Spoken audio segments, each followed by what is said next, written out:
ನಮಸ್ಕಾರ ಗೆಳೆಯರೆ.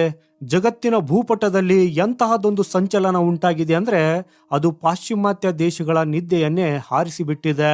ಇಲ್ಲಿಯವರೆಗೆ ಯಾವ ದೇಶಗಳು ತಮ್ಮನ್ನು ತಾವು ಜಗತ್ತಿನ ಸೂಪರ್ ಪವರ್ ಮತ್ತು ಶಸ್ತ್ರಾಸ್ತ್ರಗಳ ವ್ಯಾಪಾರಿ ಅಂತ ಕರೆದುಕೊಳ್ತಾ ಇದ್ದವೋ ಇವತ್ತಿಗೆ ಅದೇ ದೇಶಗಳು ಭಾರತದ ಮುಂದೆ ಕೈ ಚಾಚಿ ನಿಂತಿವೆ. ಗೆಳೆಯರೆ, ಇತಿಹಾಸ ಚಕ್ರ ಹೇಗೆ ತಿರುಗಿದೆ ನೋಡಿ.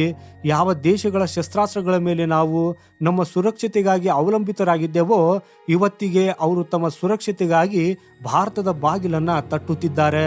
ತಂತ್ರಜ್ಞಾನದ ಭಂಡಾರವೇ ತಮ್ಮ ಬಳಿ ಇದೆ ಅಂತ ಬೀಗುತ್ತಿದ್ದ ಯುರೋಪ್ ಮತ್ತು ಇಸ್ರೇಲ್ನಂತ ಬಲಿಷ್ಠ ರಾಷ್ಟ್ರಗಳು ಇವತ್ತು ಭಾರತಕ್ಕೆ ಪ್ರಭು ನಮಗಾಗಿ ಶಸ್ತ್ರಾಸ್ತ್ರಗಳನ್ನ ತಯಾರಿಸಿಕೊಡಿ, ಇಲ್ದಿದ್ರೆ ನಾವು ಹಾಳಾಗಿ ಹೋಗುತ್ತೇವೆ ಅಂತ ಕೇಳಿಕೊಳ್ಳುವ ಪರಿಸ್ಥಿತಿ ಬಂದಿದೆ.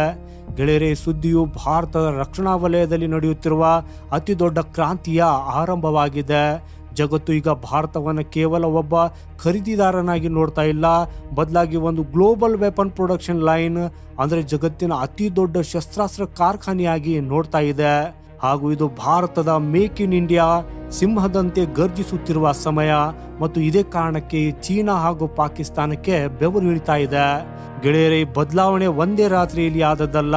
ಇದರ ಹಿಂದೆ ಮಾಧ್ಯಮಗಳ ಕಣ್ಣಿಗೆ ಕಾಣದ ನಮ್ಮ ಅದೆಷ್ಟೋ ಗುಪ್ತನಾಮದ ವಿಜ್ಞಾನಿಗಳು, DRDO ಇಂಜಿನಿಯರ್ಗಳು ಮತ್ತು ಭಾರತೀಯ ಕಾರ್ಮಿಕರ ಕಠಿಣ ಪರಿಶ್ರಮವಿದೆ.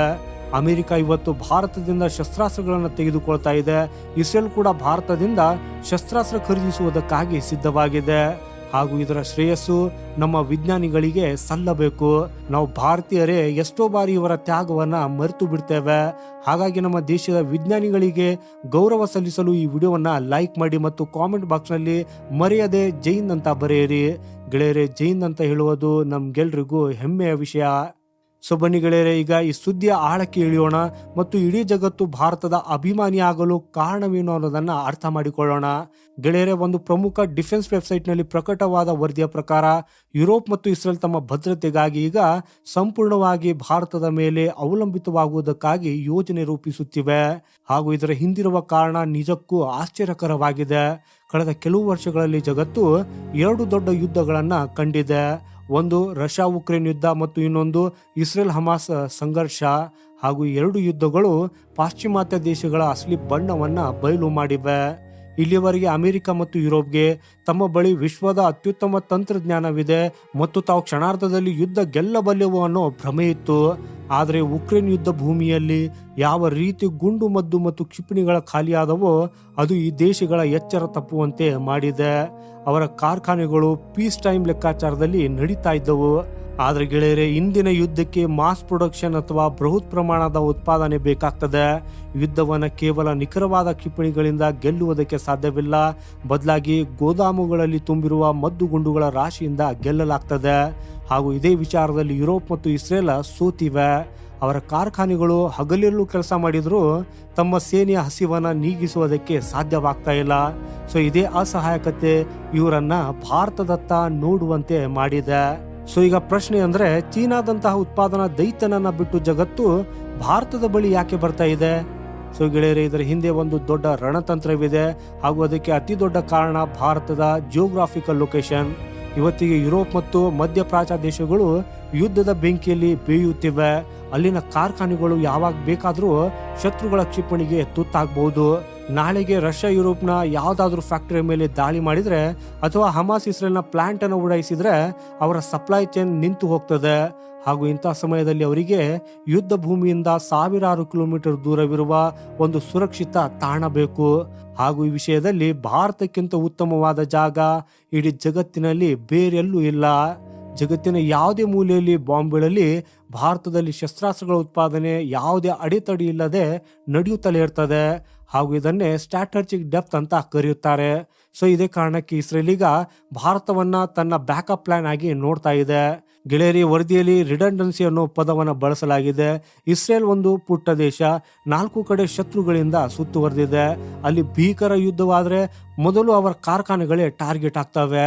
ಆದ್ದರಿಂದ ಇಸ್ರೇಲ್ ತನ್ನ ಕ್ಷಿಪಣಿಗಳು, ಡ್ರೋನ್ಗಳು ಮತ್ತು ಏರ್ ಡಿಫೆನ್ಸ್ ಸಿಸ್ಟಮ್ಗಳು ಭಾರತದಲ್ಲಿ ದೊಡ್ಡ ಪ್ರಮಾಣದಲ್ಲಿ ತಯಾರಾಗಲಿ ಅಂತ ಬಯಸ್ತಾ ಇದೆ. ಹಾಗೂ ಇದರಿಂದ ಇಸ್ರೇಲ್ ಮೇಲೆ ಆಪತ್ತು ಬಂದಾಗ ಭಾರತದಿಂದ ತಕ್ಷಣವೇ ಶಸ್ತ್ರಾಸ್ತ್ರಗಳ ಸರಬರಾಜು ಅಲ್ಲಿಗೆ ತಲುಪಬಹುದು. ಹಾಗೂ ಇದು ಭಾರತದ ಮೇಲೆ ಇಸ್ರೇಲ್ ಇಟ್ಟಿರುವ ಅಚಲವಾದ ನಂಬಿಕೆಯ ಸಂಕೇತವಾಗಿದೆ. ಇದಷ್ಟೇ ಅಲ್ಲ ಗೆಳೆಯರೇ, ಪಾಶ್ಚಿಮಾತ್ಯ ದೇಶಗಳಿಗೆ ಇನ್ನೊಂದು ದೊಡ್ಡ ಸಮಸ್ಯೆ ಇದೆ. ಅದೇನಂದ್ರೆ ಅಲ್ಲಿ ಕೆಲಸ ಮಾಡುವುದಕ್ಕಾಗಿ ಜನರಿಲ್ಲ, ಅವರ ಜನಸಂಖ್ಯೆಗೆ ವಯಸ್ಸಾಗ್ತಾ ಇದೆ. ಆದರೆ ಭಾರತದ ಹತ್ತಿರ ಜಗತ್ತಿನ ಅತಿ ದೊಡ್ಡ ಮತ್ತು ಯಂಗ್ ವರ್ಕ್ ಫೋರ್ಸ್ ಇದೆ. ನಮ್ಮ ಇಂಜಿನಿಯರ್ಗಳು ಮತ್ತು ಕಾರ್ಮಿಕರು ಕಡಿಮೆ ವೆಚ್ಚದಲ್ಲಿ ಉತ್ತಮ ಗುಣಮಟ್ಟದ ಶಸ್ತ್ರಾಸ್ತ್ರಗಳನ್ನು ತಯಾರಿಸಬಲ್ಲರು. ಫಾರ್ ಎಕ್ಸಾಂಪಲ್, ಯುರೋಪ್ನಲ್ಲಿ ಒಂದು ಕ್ಷಿಪಣಿ ತಯಾರಿಸುವುದಕ್ಕಾಗಿ ₹100 ಖರ್ಚಾದರೆ ಭಾರತ ಅದೇ ಕ್ಷಿಪಣಿಯನ್ನು ₹60 ತಯಾರಿಸಬಲ್ಲದು.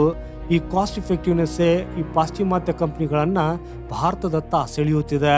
ಭಾರತದ ಆರ್ಥಿಕತೆ ಬಲವಾಗಿರುವುದು ಕೂಡ ಇದಕ್ಕೆ ಒಂದು ಕಾರಣ. ಯಾಕಂದ್ರೆ ದೊಡ್ಡ ಮಟ್ಟದ ರಕ್ಷಣಾ ಆರ್ಡರ್ಗಳನ್ನು ನಿಭಾಯಿಸುವ ತಾಕತ್ತು ಭಾರತಕ್ಕೆ ಮಾತ್ರ ಇದೆ ಅಂತ ವರದಿಗಳು ಹೇಳಿದೆ. ಯಾಕಂದ್ರೆ ಈ ಸಣ್ಣ ದೇಶಗಳ ಆರ್ಥಿಕತೆ ಇಷ್ಟು ದೊಡ್ಡ ಹೊರೆಯನ್ನ ತಡೆದುಕೊಳ್ಳಲಾರದು. ಸೊ ಈಗ ನೀವೇ ಯೋಚಿಸಿ, ಇದರ ಪರಿಣಾಮ ನಮ್ಮ ಶತ್ರುಗಳ ಮೇಲೆ ಏನಾಗಬಹುದು ಅಂತ. ತಾನು ಜಗತ್ತಿನ ಫ್ಯಾಕ್ಟರಿ ಅಂತ ಹೇಳಿಕೊಳ್ಳುತ್ತಿದ್ದ ಚೀನಾ ಇವತ್ತಿಗೆ ರಕ್ಷಣಾ ವಲಯದಲ್ಲಿ ಭಾರತಕ್ಕಿಂತ ಹಿಂದುಳಿತಾ ಇದೆ.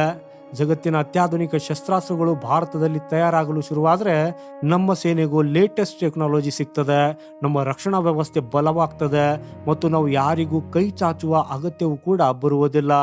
ಭಾರತ ಈಗ ಖರೀದಿದಾರನಿಂದ ಪೂರೈಕೆದಾರ ಆಗಿ ಬದಲಾಗ್ತಾ ಇದೆ. ಹಾಗೂ ಇಲ್ಲಿವರೆಗೆ ನಾವು ಜಗತ್ತಿನ ಷರತ್ತುಗಳನ್ನು ಕೇಳ್ತಾ ಇದ್ದೆವು.